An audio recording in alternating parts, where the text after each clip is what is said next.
Stugotz here for Blue Apron. I love Blue Apron. Blue Apron is the leading meal kit delivery service in the U.S. And while many people know what they do, many don't know about the types of meals you eat when you cook with Blue Apron. I do because I'm cooking with Blue Apron all the time. They are delicious. How do these upcoming meals sound? Sheet pan roasted pork with fall vegetables and creamy maple mustard. Chili butter steaks with lemon parmesan broccoli and potatoes. Pretty delicious. Blue Apron delivers fresh, pre-portioned ingredients and step-by-step recipes right to your door that can be cooked in under 45 minutes. The menu changes every week based on what's in season and is designed by Blue Apron's in-house culinary team.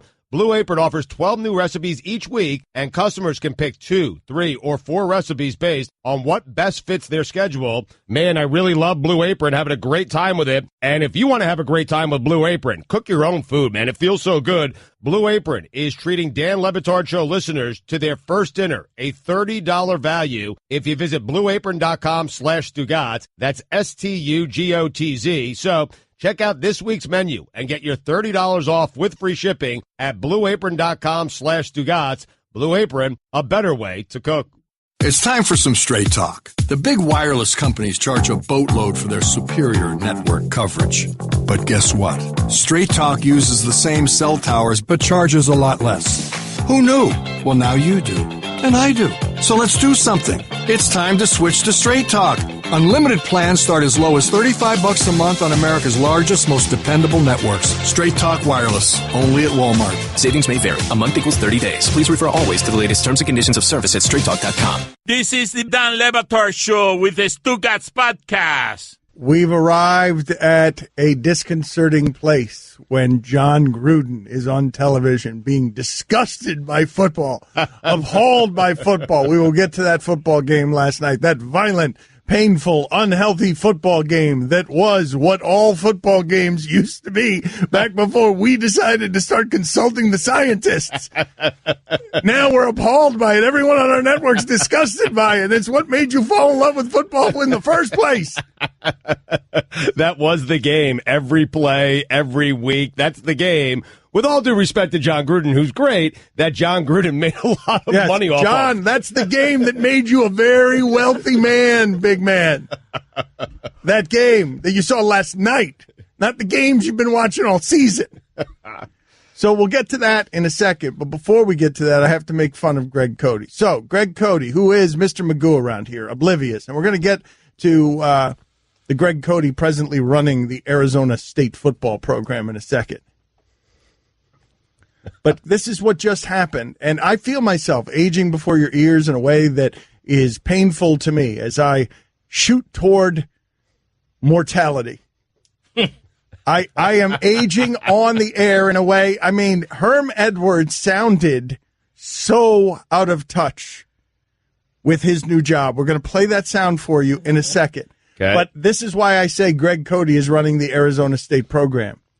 Greg Cote leaves here. He doesn't have any idea about the clocks, and he's like, do I have time to go to the bathroom? And I'm like, yep, plenty of time. I give him the key to the bathroom. He asked me the number to the room. I give it to him. The start of the show is approaching. Greg Cote is not back yet. Stugotz comes back into the room, and he's like, I just walked past Greg Cote feverishly trying to put a hotel room card into the wrong room. Yep. Just trying to jam it in there. So he asked me the number. He was using an electronic card nonstop. He looked like he was humping the door nonstop into the wrong door, putting the key into the wrong door. Immediately, the last words we shared, the last thing he heard was the correct room number. Yes, it's me walking by him saying it's one room over. By the way, the room that he was jamming his key in, I'm guessing because it's a busy week down here, or Basil, someone's staying in that room. Of course. Yes. Right. Of course. Yeah, they welcomed me in. We had a cocktail. But there's a reason. You know, normally, I stay at a lot of hotels. Normally, the sequence is that all the rooms are even numbered on one side and odd numbered on the other side. In this case, that was not the case. So I saw, I'm not going to say your room number, but I saw, let's say it was 718. I assumed the next room was 716, but it was 717. So there was a method to my error. Anyway, Greg Cote is now running the Arizona State football program. They are known as the Sun Devils. Somebody didn't tell Herm this during his press conference. Paul Rubino, Devil's Digest. Devil's Digest, huh? Yes, sir. Where you located, my man? Right here in Tempe. Okay, Devil's Digest. Okay. I'm Catholic now. I'm a Christian. Watch out, them devils.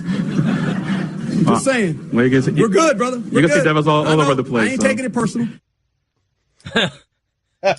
That's going to be fun. Yeah. That's going to be fun to chronicle. Yeah.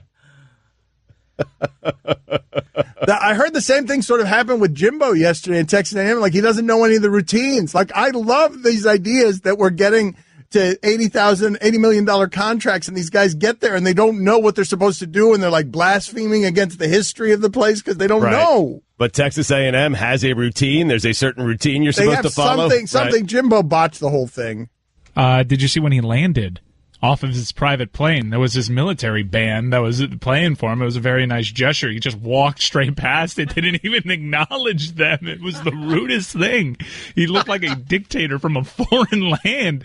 Hopped in his limo. What are we doing? Are you familiar with like where Texas A&M is? Like, do you think that did Jimbo just hear dollars? And he's like, well, I was in Tallahassee. How much smaller could it be?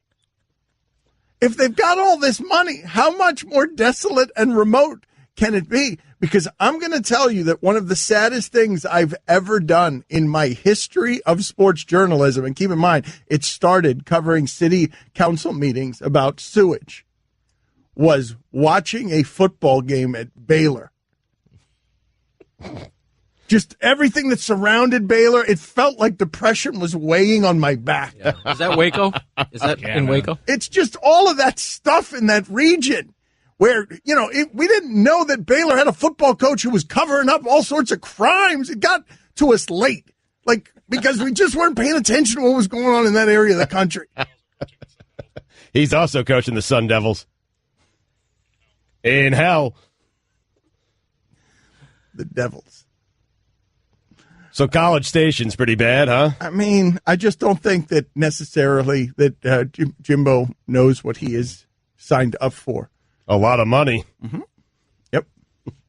We didn't even play the best Herm Edwards sound from that press you conference. Have it? Yes, this was a life lesson courtesy of Herm Edwards. And before I open up for questions, I'll tell you this about football. The thing you miss most when you don't play or you don't coach is the huddle. You miss the huddle. You miss the ability to walk in the room where collectively we're players that are from everywhere, every race, every religion, every color. It don't matter because you got a common goal. You're trying to be something special as a team. We don't huddle anymore in our society. We don't huddle. That's the problem with it. Be quite honest. Anyway, right, let's huddle. Yeah, I'm going to put it on the poll. Does society just need to huddle? Huddling it. Put it up on the poll. I'll eat at the Huddle House. Oh, God.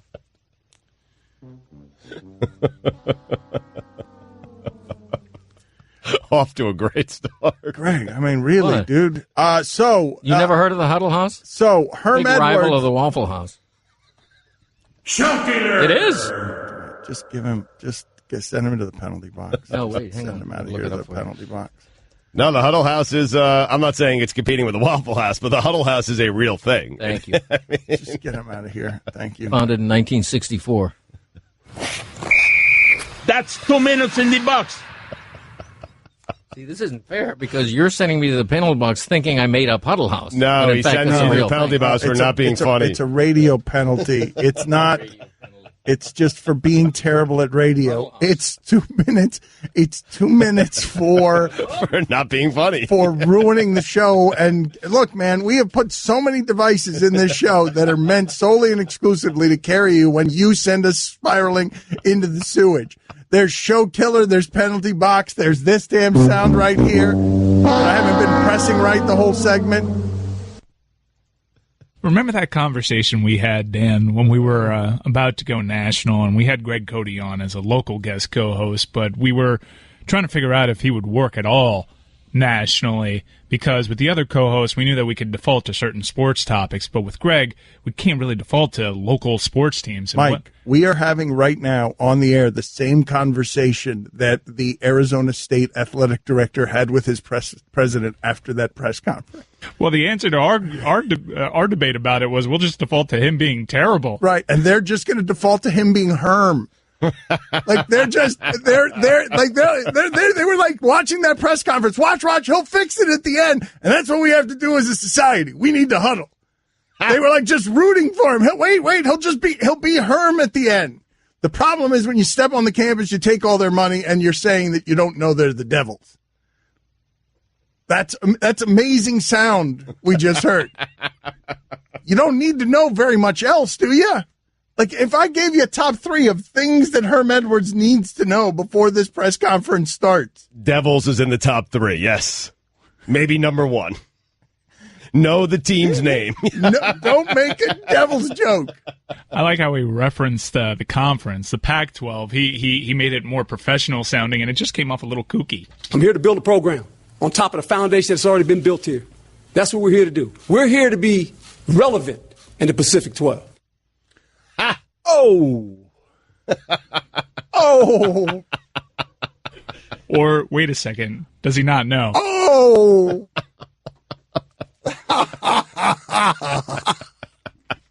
Don Batard. Well, coffee is America's drink. A man is never more a man than when he's got a cup of coffee in his hands.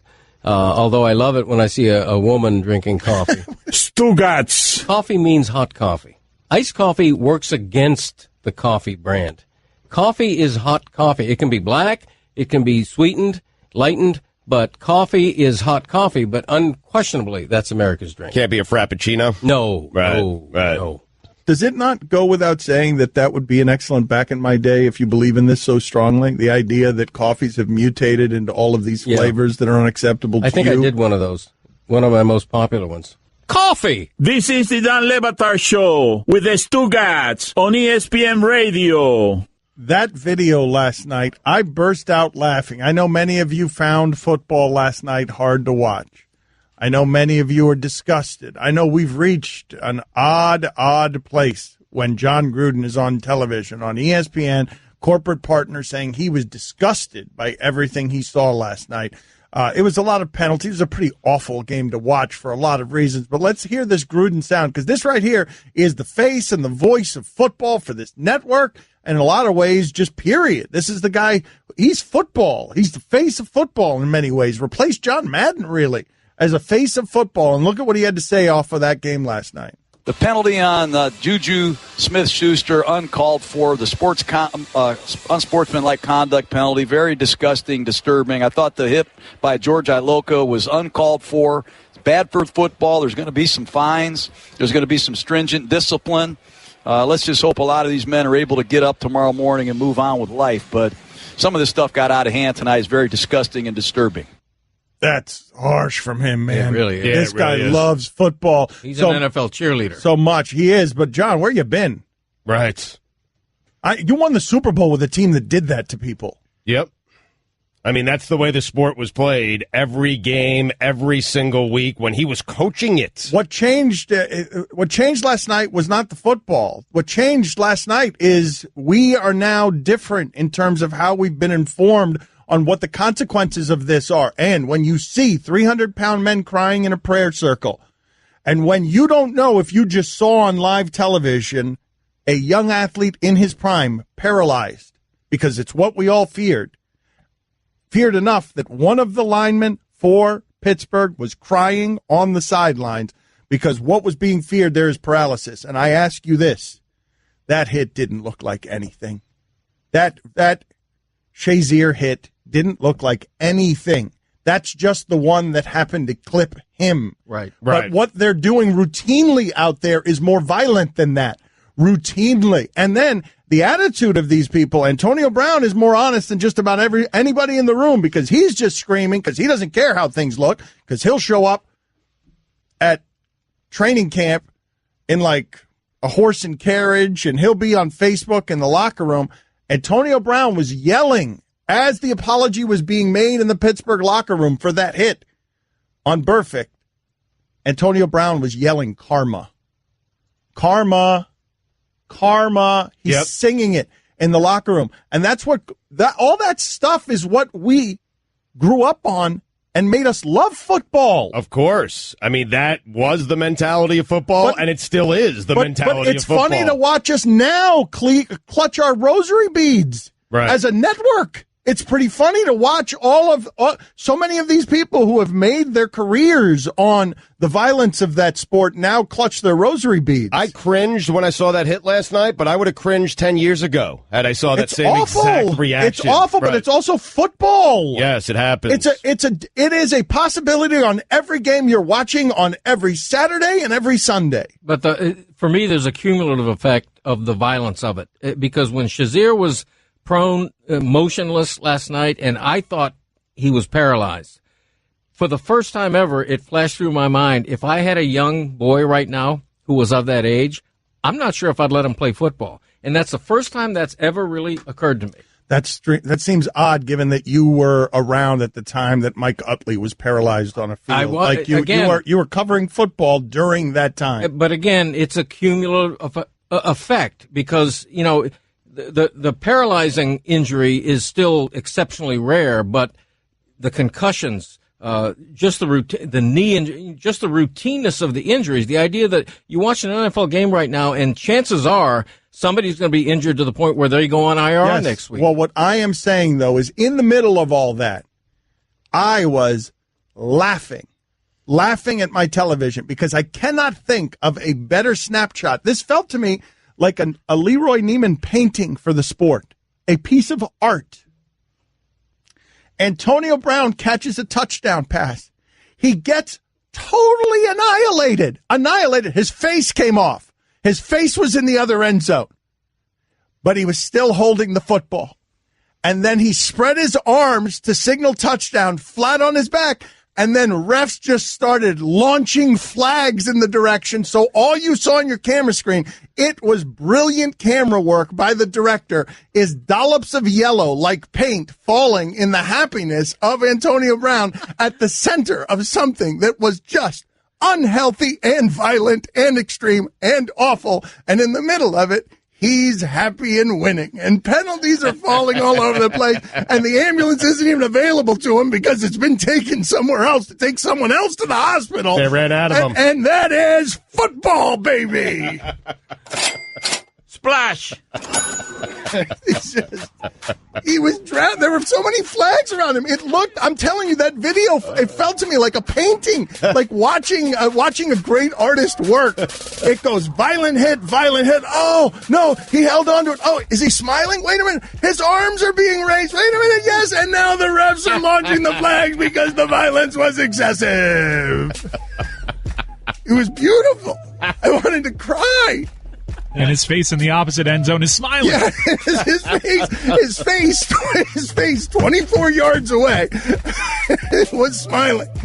Don Le Batard. I found this interesting. I thought that you might too.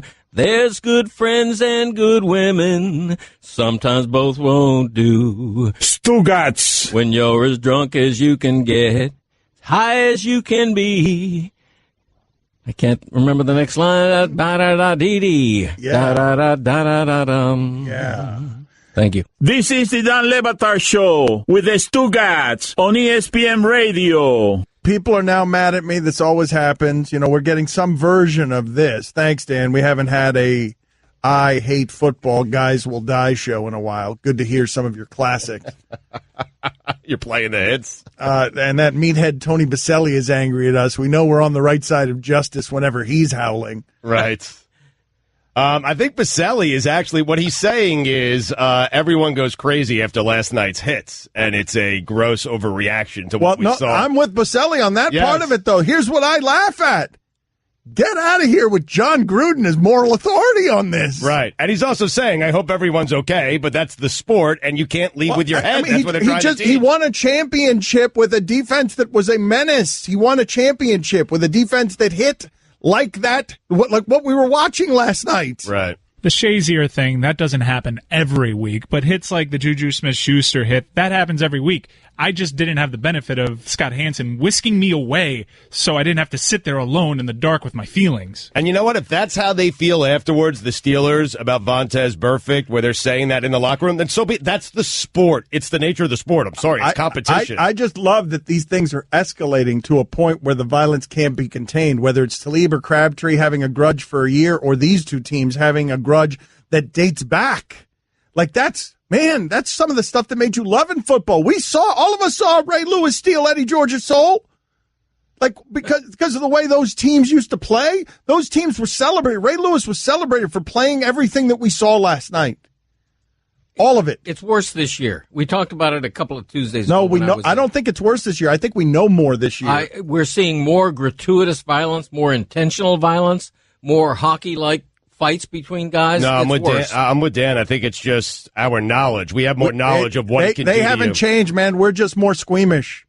A lot of people last night were watching that game with great discomfort. I just can't believe we've arrived in the place that it took last night of all nights, and broadcasts shape this stuff.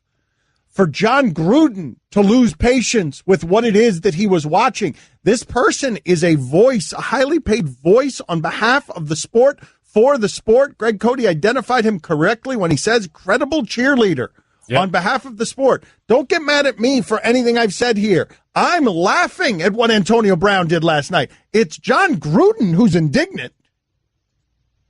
Go ahead and play that for the people, Mike. The penalty on Juju Smith-Schuster, uncalled for. The unsportsmanlike conduct penalty, very disgusting, disturbing. I thought the hit by George Iloka was uncalled for. It's bad for football. There's going to be some fines. There's going to be some stringent discipline. Let's just hope a lot of these men are able to get up tomorrow morning and move on with life. But some of this stuff got out of hand tonight is very disgusting and disturbing. I think the idea Gruden is pushed over the top to say that, backs up what I was saying. It is worse this year. I want to say this respectfully to John Gruden. I'll do my best here because I think he's great at what he does. I really do. And he brings tremendous value to that game, to that broadcast booth. But I don't want to hear from a guy who has made millions of dollars off the game that he railed against last night. I don't want to hear from that guy. It's hard. It's hard for him if you don't like it, John. If you're worried about guys being able to get up and actually walk the next day, then stop calling the games and don't take $8 million. No, Dan, I'm sorry. Wait a minute, Stugotz. Again, you who have never done anything with a principle over a principle. But I don't consider myself to be principled. I'm not principled. I'll do stuff like that. I'll take it, but I'm not going to sit there and rail against it when that stuff happens. That's all I'm saying. He deserves every dollar that he's getting. But please, Dan, I'd rather hear from you on it, or Greg, or fans, not someone who's made a lot of money off the game that he is now bashing. I don't want to hear it. That's a weird rule you have. You can't complain or be disturbed by something that you see just because you make a lot of money? And make a lot of money at the thing that is so disturbing. I do think there's an interesting conversation to be had around it. I don't think Stugotz ripping John Gruden is the place to have it. I do think there is an interesting place that we can reside where we wonder about John Gruden having made his livelihood based on a game that was that. And now all of a sudden our delicate sensibilities have changed a little bit. And the science has made us vastly more informed. We realize that what we're watching is unhealthy, and sometimes that unhealthiness spills over in a way that makes us deeply uncomfortable while watching our entertainment on a Monday night.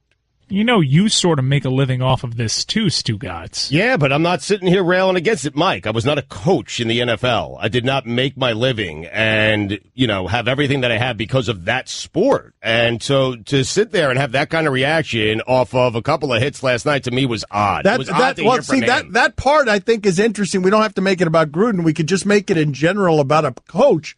My guess is that John Gruden has probably had some practices that escalated to a place where guys were fighting, not unlike that, because he had pushed them in the heat to the thresholds of wherever discipline and limits are. Mm-hmm. And my guess is that John Gruden has broken some bodies himself, trying to get people ready for what it is that we just witnessed. Quite probably, but to me it carries more weight when you have a guy like Gruden, who you associate with being a cheerleader and very pro-NFL. Agreed there. Say what he said. But, Greg, if you look back, he coached John Lynch. I get it. But he's allowed to, and again, it's the cumulative effect.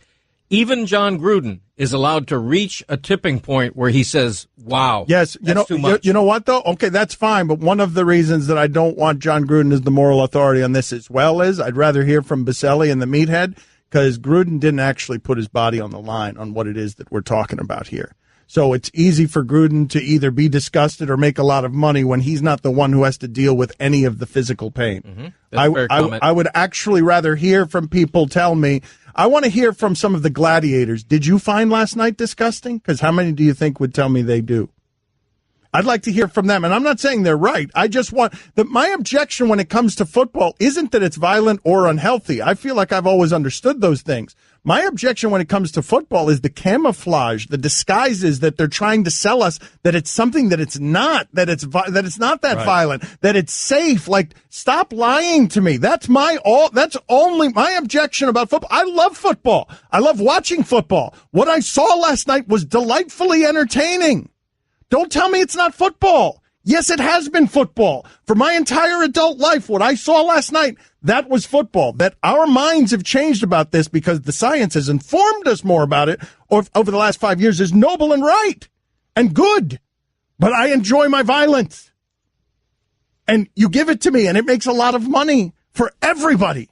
For everybody. For John Gruden, for this network, for me, for Antonio Brown, for Vontez Burfict, for Herm Edwards.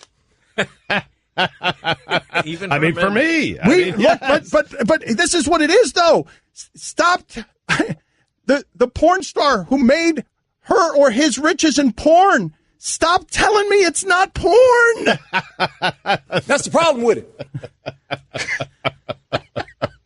I know what I'm watching. It's violent, unhealthy, and wildly entertaining. The more violent and the unhealthier that it gets. Don Le Batard. Our players are held to a higher standard, and we can summarize it all in 3 words. Make that 4 words.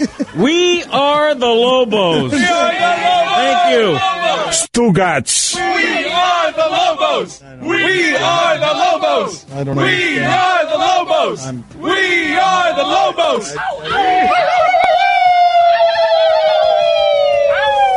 This is the Don Le Batard Show with the Stugotz on ESPN Radio. Something funny that we were talking about during the break here is what's happening here with Mike Greenberg as he transitions out of what has always been his marriage into now other projects. And I just saw him on television sitting weirdly between Mel Kiper and Todd McShay. Christopher Cote has noticed on Twitter that Mike Greenberg's account, his Twitter account, has gotten a lot hotter. Yeah. It's the takes are hotter. And Chris Cote has Mike Greenberg emerging here for his new show as an entirely new character, emerging as from wrestling. This is the Mike Greenberg show now, unshackled from all that Golic family nonsense. Here comes the hot taker. He needs a scruffy beard, right? When he comes back, for sure, he needs a scruffy beard to be the hot taker. I mean, he is. Well, first of all, there's this one thing. When you live around a microphone for a living and they suddenly take your show away, Greenberg's got to be driving his wife crazy and talking, giving sports opinions to plants in his house. Yep. I do it on the weekends. Right. I mean, when you take a microphone away from one of us mutants who have had one in our face every day for many years. Right. He called someone and said, listen, I need a platform. Right. I'll do anything. I'll sit between McShay and Kiper. They were doing top 5 safeties in college football. I'm like, why is Greenberg there? Right. Those guys can handle that on their own. Let's go to Greg Cote's Lobos update here. Let's just do this and get it out of the way. Also, we've got a grid of death punishment here. Stugotz has to cut Greg Cote's big toenail. His great toenail. Now, there's some sort of debate because Greg's toenail isn't super long. It certainly needs to be cut. It's medium length, and we actually thought that better because now Stu really has to get in there. If it were super long, he could keep a safe distance. Right. But Greg was telling me he was hoping that you would cut both toenails because he doesn't want to be unbalanced. Yeah. I'm cutting both. No, I'm cutting one. That's the deal, right? I cut one. What What was my punishment? Do I have to cut one or two? I'm not doing any more than I have to do. Well, you need to cut that the right there is great going to be on his tombstone. That right there. I'm going to do the bare minimum. That right there. I'm not going to do any more than I have to do. Well, in the bylaws it said that you had to cut the great toenail, but I was talking to Greg. He can't quite decide which one's the great one. Well, they're both equally great, but I suggest we get Commissioner Spain to make a ruling on this because I really think that when you're assigned to cut a great toenail, I have two great toenails. I don't just have one. All right, well, fine. Call Sarah Spain and have her make a ruling. He actually gave me a strategy. He drew it out there on paper if you'd like to see it. He wants me to cut down the middle and work from the inside out. Well, you cut a V in the center of the top of the great toenail. Oh, my God, and then you work outward. Right. That's the way to do it. Right. That's the way I've done it my whole life. So unpleasant. I'm going to throw up. Are we going to do this next segment? I'm feeling as disgusted by this as I did that time that Guillermo was taking a bite out of a raw onion. I'm gonna throw up. Yeah, when this foot. All right, we're gonna do this next segment. Yeah, we'll do this next segment, and Greg, so the cameras can catch it, will have to put his foot on top of that desk. Sure. So we'll figure out what it is logistically we have to do there, and you're gonna have to really get in there. Yeah, Guillermo, you're with me on this, though, right? This is foul. You wouldn't want to do this. Would you, under any circumstances, Chris, when you're speaking in the microphone, please do so without giant amounts of yogurt in your face? Thank you. This is one of the worst. Doesn't fall far from the tree. This is one of the worst things that was on the grid, I think, and somehow we tricked Stugotz into taking it really early. It is. It's foul. It's a beautiful thing. It's foul. I have great feet. I used to be a foot model. All right. I'm looking forward to it. Let's go ahead and do the Lobos update. It is time now for a weekly update on our favorite team, Greg's Lobos. Here is their head coach and president of football operations, Greg Cote.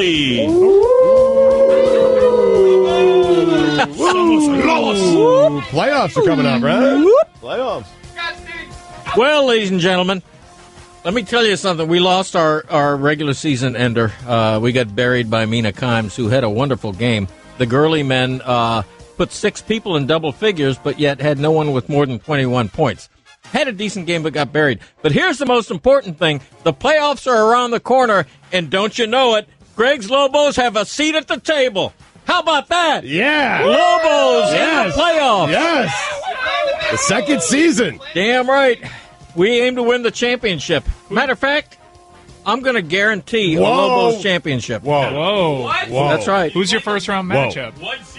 The number 1 seed. Chris's Lobos. Wow. Yeah. That's a tall I am order. guaranteeing a championship. How about that? Chris's team is good, man. It is good. They're 11-2. Yeah. The Lobos spiraled to a 7-6 record and made the 8th seed. Boy, I barely made the playoffs. What a disappointment!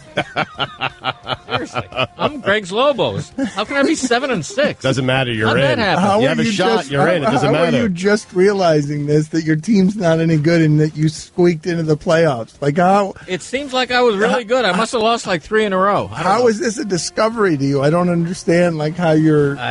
I can't figure it out. I'm shocked. You just guaranteed a championship. You have the longest odds. Yeah, 1, 2, 3. I mean, 4, you've 5. got. Did I make the playoffs with my auto-selected team? No, you were bad this year. Oh no.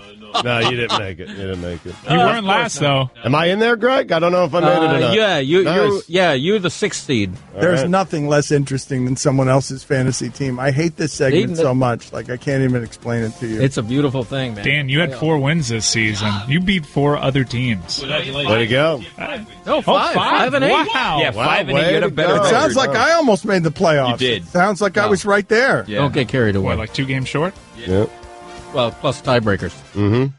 Can someone explain to me, though, because I really don't think it's interesting radio to us or to anybody else, this talking about fantasy sports and talking about your fantasy team. Like, I would like an explanation from somebody as to how it is that you feel so comfortable telling others about your fantasy team that nobody cares Well, everybody about. plays fantasy. Yeah, that's Greg is right. Everyone plays fantasy football, and therefore, by extension, Greg, you would think that everyone's interested in your team, right? Yeah. Mina got 36 points from Tyreek Hill.